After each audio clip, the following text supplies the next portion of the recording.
Welcome students in our YouTube channel Discovery International School collaboration with YCL, brand of quality education. We provide good facilities for the preparation of JEE examination and NEET exam as a pre-examination, pre-medical examination. Okay, and subscribe our YouTube channel. Post the bell icon for getting the latest updates. Okay, myself Sunil Kumar, botany faculty. In previous video, I have explained about the diffusion and so on. Today, in this video, I would like to explain about the osmosis process. Okay, which kind of process? Osmosis. Osmosis क्या होता है? सबसे पहले हमें ये समझें. Okay. Osmosis. What do you mean about the osmosis? इससे पहले हमने परमिएबिलिटी वगैरह पढ़ा था और एक वीडियो में मैंने आपको ये भी बताया था कि सॉल्यूशन क्या है और सॉल्यूशन के टाइप क्या है. सॉल्यूशन क्या है और सॉल्यूशन के टाइप क्या है, उनसे हमें हेल्प मिलती है ऑस्मोसिस की प्रोसेस को समझने के लिए कि ऑस्मोसिस क्या होता है और किस प्रकार से हो सकता है. So what is osmosis? The movement of a water molecule through a semi-permeable membrane. Through a semi-permeable membrane, movement of water molecule or solvent particle through a semi-permeable membrane is known as a osmosis. Okay.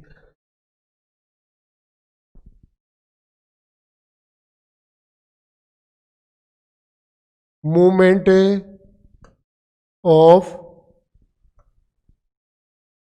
solvent particles or water molecule through a semi-permeable membrane. Semi-permeable membrane में बेटा मैंने आपको permeability जो topic है, पिछला जो video है permeability, उस परमिएबिलिटी में मैंने ये बताया है कि कोई भी ऐसा ऑब्जेक्ट प्लांट्स में जो पाया जाता है जो सिर्फ किसको अलाउ करता है, सॉल्वेंट पार्टिकल्स को या वाटर मॉलिक्यूल्स को मूवमेंट करने में हेल्प करता है, सिर्फ वही क्या कहलाता है? सेमी परमिएबल कहलाता है. लेकिन कई बार ये सॉल्वेंट पार्टिकल के साथ साथ, दैट मीन वाटर के साथ साथ, यदि ये सोल्यूट पार्टिकल को भी, कुछ चुनिंदा सेलेक्टेड सोल्यूट पार्टिकल्स को भी जाने देती है, अलाउ करती है to pass through it, then it will be known as selective permeable. And when it help to provide the pathway to pass through it both type of the particle of solution, solvent as well as solute, it is known as a permeable object or permeable system. That is the example of a cell wall of a alive cell of the plants. Okay, and when it not allowed to pass through any kind of a particle or any kind of a molecule through it, it will be known as impermeable object into plants. Okay, so now let us start. The movement of solvent particle or water molecule through semi-permeable. What is the term given here? Semi-permeable membrane. यानी कि semi permeable membrane होती है, वो सिर्फ किसको जाने देती है? वाटर मॉलिक्यूल, या हम क्या कहेंगे? सॉल्वेंट पार्टिकल्स को जाने देती है, और इसको ही क्या कहते हैं? ऑस्मोसिस. आप यहाँ समझ सकते हैं that suppose that it is a membrane and these are solute particles and these are solvent particles. Solvent particles, we know universal solvent is known as water molecules, यानी कि जो वाटर होते हैं, वाटर है या उसके मॉलिक्यूल, उनको क्या कहते हैं? यूनिवर्सल सॉल्वेंट कहते हैं. So when only solvent particles can pass through it, but solute particles cannot pass through it.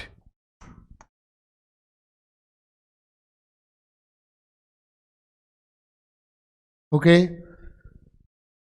ये सॉलिड पार्टिकल हैं जो नहीं जा सकते, केवल ये पार्टिकल हैं जो जा सकते हैं, और इन पार्टिकल्स को क्या कहते हैं यहाँ पर आप मैं लिख देता हूँ H2O molecule. Then this object will be known as semi permeable object. Okay, it is clear. How many type of osmosis, अब ये तो समझ में आ गया होगा आपके कि ऑस्मोसिस होता क्या है. ऑस्मोसिस में सेमी परमेबल मेम्ब्रेन के थ्रू सॉल्वेंट पार्टिकल क्रॉस कर सकते हैं. तो ऑस्मोसिस कितने टाइप का होता है? There are 2 type of osmosis which is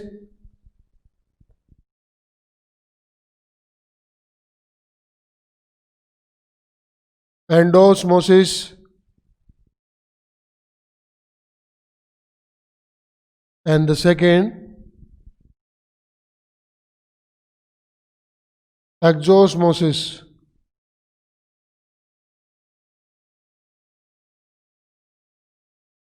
Endo means inside. When movement of solvent particles take place inside from outside to inside. यानी कि थोड़ा सा और ज़्यादा अच्छे मोड में इसको एक्सप्लेन यदि करना चाहे तो इसके लिए हमें क्या करना होगा? इसके लिए हमें एक एग्जांपल लेना पड़ेगा एक सॉल्यूशन का. Suppose that it is a container contain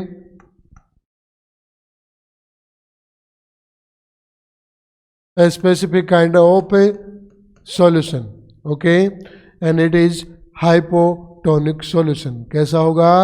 यदि ये है hypotonic solution, मैं इसके बारे में पहले बता भी चुका हूँ पिछले वीडियो में बताया था कि परमिएबिलिटी के साथ साथ मैंने 3 टाइप के सॉल्यूशन बताए थे. कौन कौन से? Hypotonic, hypertonic and isotonic. तो हाइपो का मीनिंग यहाँ पर होता है कम. जब सोल्यूट पार्टिकल कम होते हैं, सोल्यूट कंसंट्रेशन कम होती है. As solution which contain a very less amount of concentration of solute particles known as hypotonic. And when a cell contain this container into this hypotonic solution, it help to movement of water molecule from outside to inside. यानी कि बाहर का जो solution है उसका concentration कैसा होगा? कम होगा, और इसका कंसंट्रेशन हाई होगा. High concentration of solution of a cell and low concentration of this solution. Okay, यानी कि यहाँ यदि कंसंट्रेशन कम है, सॉल्यूट कंसंट्रेशन कम है, तो डेफिनेटली इसमें सॉल्वेंट की कंसंट्रेशन वो ज़्यादा होगी. Solvent that mean universal solvent water molecule. Okay, then movement of water molecule take place from outside to inside through a semi permeable membrane, क्योंकि ये मेम्ब्रेन कैसी है? सेमी परमेबल मेम्ब्रेन है. Okay, so movement of water molecule from outside to inside of a cellular solution take place through a semi permeable membrane known as endosmosis. Okay, which kind? Endosmosis. And the second type, let us start second type. Second type भी कर लेते हैं. Second one is known as exosmosis. If we like to explain it, exo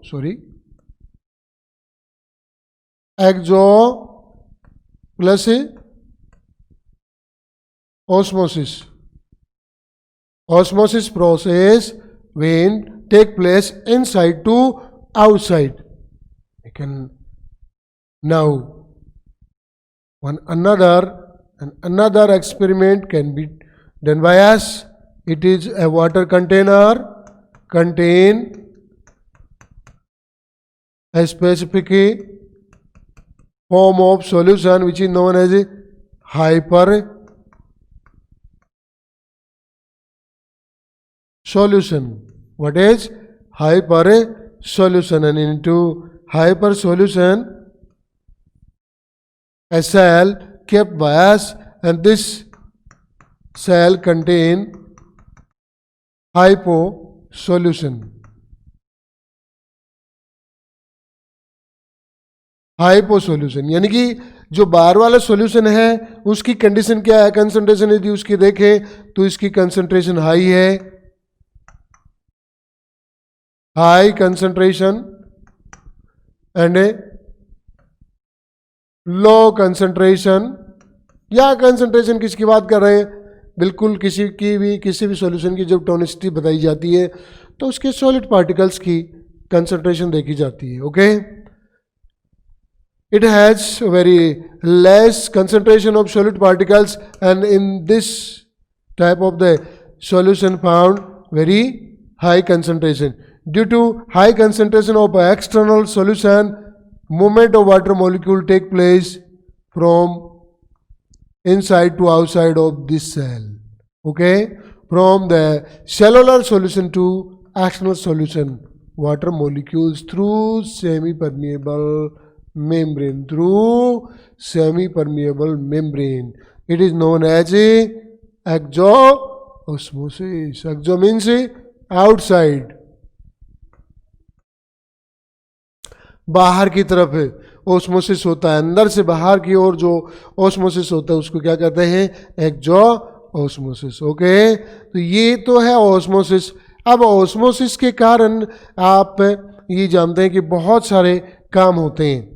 Okay, there are so many type of functions can be done by the process of osmosis in the form of osmotic pressure. Okay, now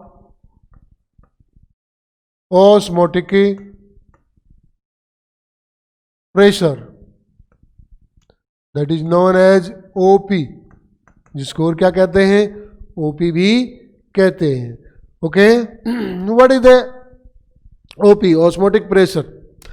The required minimum pressure of solid particles, the required minimum pressure of solution exerted by solid particles on solvent particles against to flow of solvent particles from this solution to outside. Okay, किसी भी solution के अंदर पाए जाने वाले solute particles की help से उस सॉल्यूशन पर एक फोर्स लगाया जाता है, एक प्रेशर लगाया जाता है. ये प्रेशर उस सॉल्यूशन में पाए जाने वाले जो सोलवेंट पार्टिकल्स हैं उनको बाहर जाने से रोकता है, उनकी अगेंस्ट में काम करता है. इसको ओपी कहते हैं, ऑस्मोटिक प्रेशर कहते हैं. The OP always directly proportional to concentration of solute, यानी कि सॉल्यूट पार्टिकल्स है वो जितना ज़्यादा कंसंट्रेटेड होगा उसका ओपी उतना ही बढ़ेगा, और जितना कम कंसंट्रेशन होगा उसका ओपी उतना ही कम होगा. ओके, हम इसको जस्ट इनवर्सली प्रोपोर्शनल कह सकते हैं वाटर अमाउंट के, वाटर के कंसंट्रेशन के, यानी कि वाटर जितना ज़्यादा होगा ओपी उसका ही उतना कम होगा. That mean OP is also known as suction pressure. क्या कहलाता है, it is also known as suction pressure, यानी कि सक्शन प्रेशर की तरह भी ये काम करता है. यानी कि ओपी जितना ज़्यादा बढ़ेगा उतना ही अब्जॉर्प्शन ऑफ वाटर करेगा, यानी कि वाटर को उतना ही ज़्यादा वो अब्जॉर्ब करेगा. ओके, तो आप बिल्कुल समझ गए होंगे कि ओपी है वो क्या होता है. ठीक है, यानी कि हम ज़्यादा दिमाग में ये बात रखें, कंसंट्रेशन ऑफ सॉल्यूट जितना ज़्यादा बढ़ता है ओपी उतना ही बढ़ता है. Okay, let us start the next point of OP. Factors affecting OP. OP को इफेक्ट करने वाले कौन कौन से फैक्टर्स हैं? पहला पॉइंट है इसका, नंबर 1 है temperature. It is directly proportional to OP. When we put temperature on any type of solution, OP increase of this solution. Okay, and the next is concentration of a solution. Increasing of concentration of solution, that means increasing of solid particle is known as increasing of osmotic pressure. Okay, and the third point is dissociation of compound. Any compound get dissociate very fastly, that mean ionic compound. हम ionic compound के बारे में, इसके बारे में थोड़ा discussion कर सकते हैं कि आयनिक कंपाउंड है, यदि हम उसको पानी में डालते हैं तो बहुत जल्दी डिसोशिएट हो जाता है, अपने आयन्स में डिकम्पोज हो जाता है, और इसकी डिकम्पोजन रेट जितनी ज़्यादा होगी वो उतना ही ज़्यादा क्या है, ओपी उसका बढ़ेगा. Okay, the importance of OP, ये तो हो गए इसके factors. Now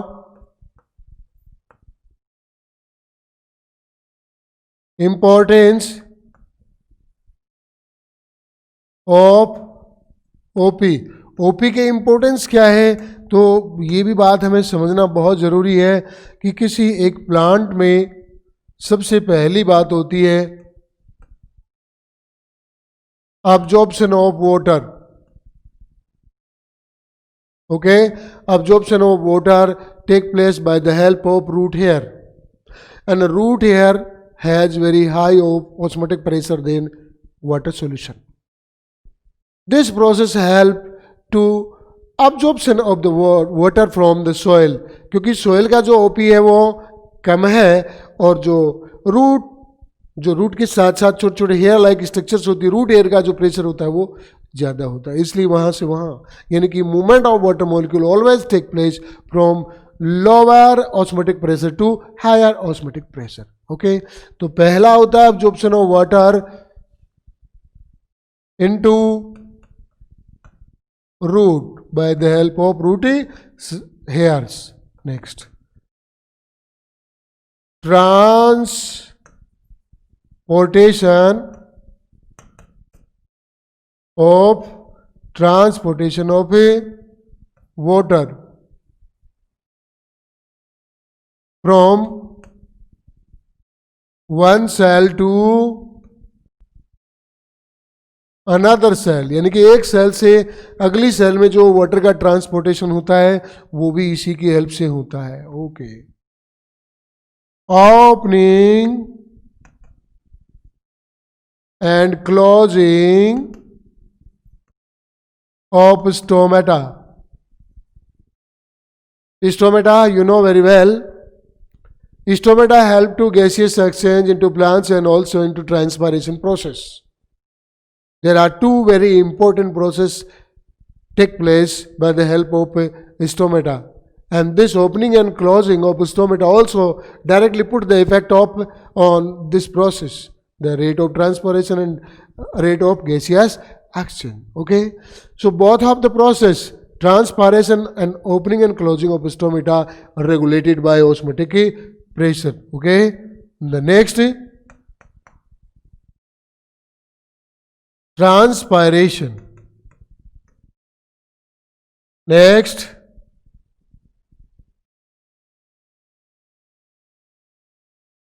turgidity. You know, a completely swollen cell known as a turgid cell. पूरी तरह से फूली हुई जो सेल होती है, टाइटली स्वेल्ड अप हुई हुई जो सेल होती है, उस सेल को क्या कहते हैं, उस सेल को कहते हैं turgid cell. And turgidity is very very compulsory to remain in two cells of the plants for their growth and their cell division. Okay, for the growth and cell division and occurring of the metabolic process at a very high level, okay, at a very high rate. So turgidity and also growth of plants. These are the importance of OP. ठीक है, इसके साथ साथ और भी बहुत सारे हैं, mineral transportation,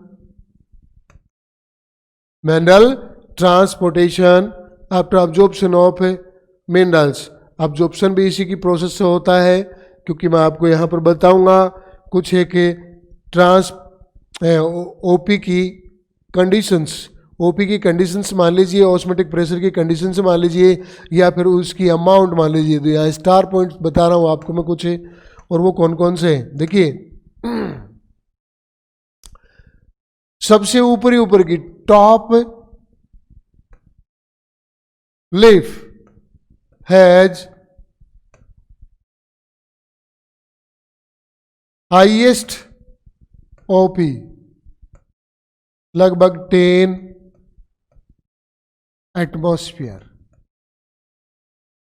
the unit of osmotic pressure is atmosphere, 10 minus 10 atmosphere, the uppermost leaves, and the root of plant has minus 15 atmosphere. Okay, यही कारण होता है कि रूट से उस लीव तक के वाटर पहुंचता है। नीचे वाले जो लीव्स होती है उनका ऑस्मोटिक प्रेशर कम होता है, और ऊपरी की जो लीव्स होती है उनका ओपी ज्यादा होता है। ओके, रूट का इनमें सबसे कम होता है। The plants आर्टिप्लेक्स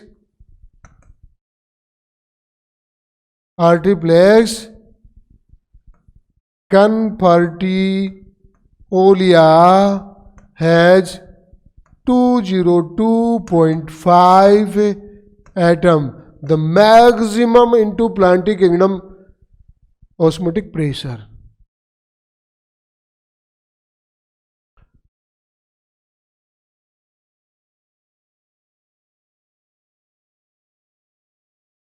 highest OP xerophytic plants and salinity plants those found into saline soil has maximum osmotic pressure, and the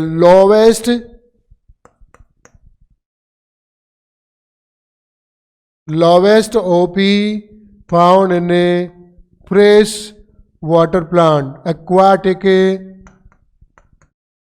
plants. Okay, सबसे कम इनका ही होता है क्योंकि ये ऑलरेडी पानी में पाए जाते हैं। Okay, so these are some specific points related और रिगार्डिंग टू ऑस्मोटिक प्रेशर। और ये कारण होता है, एक चीज़ और बता दो, इसमें छोटी सी चीज़ और रह गई है, और वो है रहने को तो बहुत सारा मैटर है, लेकिन यहाँ लिमिटेड तो कम नहीं तो कम से कम इतना सफिशिएंट तो आ ही रहा है। जब हम किसी भी प्लांट की टीएस को स्टेम को हम टीएस में काट लेते हैं, है ना, तो हम जानते हैं कि इसकी सेंट्रल पॉइंट पर क्या आता है, वेस्कुलर बंडल, वीबी। ओके, सेंट्रल पॉइंट पर क्या आता है, वेस्कुलर बंडल आता है, और इसके यहाँ से यहाँ तक का जो ये जो पोर्शन है, ये पोर्शन क्या है इसका, लगभग इसको कहते हैं कॉर्टेक्स। ओके, यहाँ मान लीजिए रूट हेयर है, रूट हेयर का जो ऑस्मोटिक प्रेशर है वो इन सब में सबसे कम है। जो हम आगे चलते जाते हैं ये सेल्स आती है कॉर्टेक्स की, देन इसके path cell, and then protoxylem and metaxylem. Okay, यहाँ इसका जो ओपी है वो कम है, यानी कि ये यहाँ से यहाँ तक ओपी वो घटता जा रहा है, और यहाँ से यहाँ तक अंदर आ रहे हैं, तो इसकी ओपी की जो अमाउंट होती है वो इंक्रीज हो रही है, समझ लें आप। सो लॉस है हाई ओपी की तरफ वाटर की मूवमेंट होती है, तो आप हमेशा ध्यान रखें, आपसे पूछा जा सकता है कि root hair and internal cortical cell में, इंटरनल मोस्ट कॉर्टिकल सेल में जो ओपी है उसका क्या डिफरेंस होता है। So you can say root hair has a very less OP comparatively to internal most cortical cell of this root of dicot plant. यही कारण होता है कि वाटर यहां से यहां तक होते हुए कहां तक पहुंच जाता है, जाइलम तक पहुंचे जाता है। ओके, तो इस वीडियो में हम इतना ही पढ़ेंगे बेटा। नेक्स्ट वीडियो में हम पढ़ेंगे प्लाज्मोलाइसिस एंड इम्बिबेशन। क्या पढ़ेंगे? Plasmolysis and imbibition. ओके, तो इसको वापस एक बार रिवाइज कर लें तो ये ज़्यादा अच्छा रहेगा और आप बहुत ही बढ़िया तरीके से इसको समझ पाओगे। ओके, 1 मिनट के लिए मैं इसको वापस एक बार रिवाइज करा देता हूं आपको। चलिए, ऑस्मोसिस क्या है? सबसे पहली बात यही चल रही थी हमारी, what is osmosis? Okay, osmosis is the movement of water molecule through semi-permeable membrane. What is osmosis? The movement of water molecule or solvent particles through a semi-permeable membrane. Through a semi-permeable membrane from one part to next part. Okay, it is known as a osmosis. ठीक है, osmosis की process तो यही कहती है। अब इसके कितने टाइप होते हैं? There are 2 type of osmosis, endosmosis and exosmosis. Endo means inside, यानी कि बाहर वाले सॉल्यूशन से सेल के अंदर वाटर की मूवमेंट होती है, इसको एंडोस्मोसिस कहते हैं। और इसके कारण क्या आती है? इसके कारण आती है टर्गिडिटी,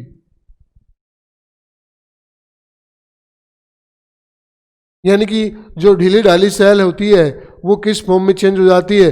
वो बिल्कुल स्फीरिकल फॉर्म में चेंज हो जाती है, क्योंकि इसमें वाटर की अमाउंट है वो बढ़ जाती है। Okay, so due to endosmosis turgidity increase into cell. Okay, the external solution will be hypotonic and internal should be hypertonic. समझ गए? Next, exosmosis, that means the osmosis take place from inside to outside solution, यानी कि ये जो अंदर से बाहर water की मॉलिक्यूल है वो मूवमेंट करते हैं, इसको कहते हैं एक्सो टाइप ऑफ ऑस्मोसिस। ओके, बाहर वाला जो होता है वो कैसा होता है? हाइपर सॉल्यूशन होता है। किस टाइप का? Hyper solution. And internal solution is hypotonic solution. Now osmotic pressure. Osmotic pressure क्या होता है? What is the osmotic pressure? Osmotic pressure is a minimum required pressure which exerted on a solution by solvent particles so that water molecule can be remain same without movement inside the solution. Okay, so then directly we can say osmotic pressure directly proportional to concentration of solute, यानी कि हमने 1 litre पानी लिया, उस 1 litre पानी में हमने 10 gram sugar डाल दी, उसको घोल दिया, सुक्रोज को उसमें घोल दिया, डिजोल्व कर दिया। अब डिजोल्व हो गया तो उसकी एक पर्टिकुलर क्या होगी? कंसंट्रेशन होगी। अब इसको और हम कंपेयर करेंगे दूसरे सॉल्यूशन को जिसमें 1 लीटर पानी और 20 ग्राम शुगर ले ली, उसको डिजोल्व कर लिया। अब दोनों को कंपेयर करेंगे तो जिसमें 20 ग्राम शुगर है उसकी कंसंट्रेशन कहीं ज़्यादा होगी 10 ग्राम शुगर कंटेनर सॉल्यूशन से। समझ गए हैं आप? तो इस प्रकार से हम ये बात बता सकते हैं कि उस 20 ग्राम शुगर सॉल्यूशन या कंसंट्रेशन वाले सॉल्यूशन का ओपी ज़्यादा होगा और जिसमें कम शुगर है उसका कम होगा। इस प्रकार से जो जो ओपी बढ़ता जाता है, द थ्रस्ट और हैंगर ऑफ वाटर, यानी कि पानी की भूख बढ़ती जाती है उस एक पॉइंट की, इसलिए इसको क्या कहते हैं? Suction pressure. सक्शन प्रेशर भी इसको कहा जाता है। क्या कहा जाता है? Suction pressure. Factor affecting osmotic pressure, temperature बढ़ाने से ऑस्मोसिस बढ़ता है, कंसंट्रेशन यदि बढ़ती है तो ऑस्मोसिस बढ़ता है। अभी बताया था आपको, डिसोसिएशन हो जाने वाला यदि कंपाउंड जो बहुत जल्दी डिसोसिएशन होता है, अपने पार्ट्स में डिवाइड होता है, तो भी बढ़ जाता है। ओके, इंपॉर्टेंस क्या क्या ओपी का? वाटर अब्जॉर्प्शन की जो प्रोसेस होती है वो ओपी से होती है। ट्रांसपोर्टेशन ऑफ वाटर वो भी ओपी में डिफरेंस के कारण ही होता है। Okay, low water always move the movement of water always take place from low OP to high OP, उल्टा है इसमें। Transportation and translocation, transportation of minerals and also hormones, इनकी हेल्प से ही ये काम होता है। Opening and closing of stomata, and stomata के फंक्शन मैं आपको बता चुका हूं, इसकी डिटेल हम आगे पढ़ते रहेंगे।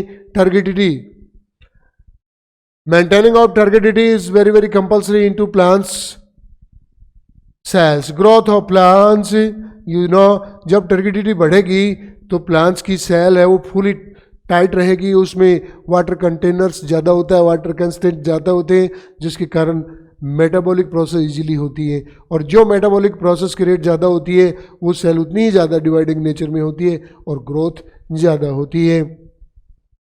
टॉप लीफ, ये कुछ है कि ऑस्मोटिक प्रेशर की अमाउंट है जो कम है या ज़्यादा है, इस बेस पर बताई गई है। टॉप लीफ होती है किसी भी प्लांट की,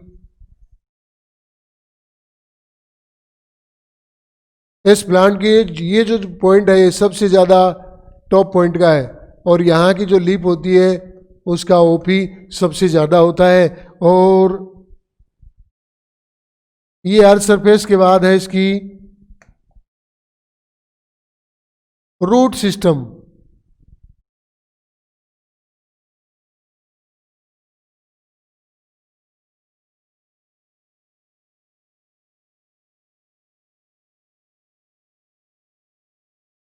ये इसका रूट सिस्टम है। रूट सिस्टम से सबसे नीचे वाली जो रूट हेयर होता है उसका ओपी क्या होता है, सबसे कम होता है, क्योंकि उसमें वाटर कंसंट्रेशन ज़्यादा होती है। इसीलिए यही कारण होता है कि वाटर यहाँ से धीरे धीरे धीरे धीरे कहाँ तक चला जाता है, इसकी हाईएस्ट लीफ तक चला जाता है। Okay, so top leaf has highest osmotic pressure, जिसकी अमाउंट कितनी होती है, -10 बार और एटमॉस्फेयर।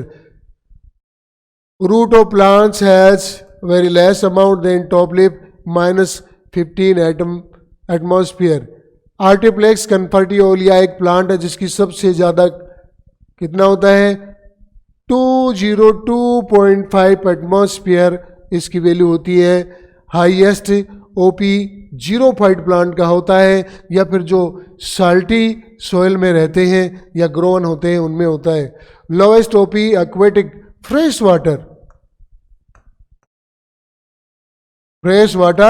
प्लांट्स का होता है। Okay, after cutting a section as a transversely when we go outside to inside, so osmotic pressure always highest into central most part and axial part it is found into very low amount. Okay, तो इस video में आपने बिल्कुल समझ लिया होगा, बहुत easy topic है, आप बहुत अच्छे से इसको समझ सकते हैं, कहीं कोई दिक्कत नहीं है। नेक्स्ट वीडियो में हम इसके आगे का जो पार्ट है वो लेंगे और वो प्लाज्मोलाइसिस एंड इम्बाइबिशन।